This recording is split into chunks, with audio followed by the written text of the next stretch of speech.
back of the lock.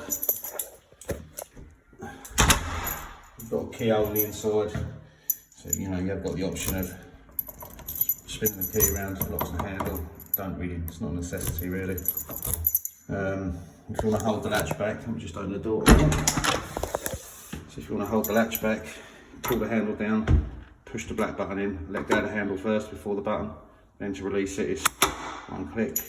So handle down, button in, let go of handle first, and then obviously you'll be able to go in and out.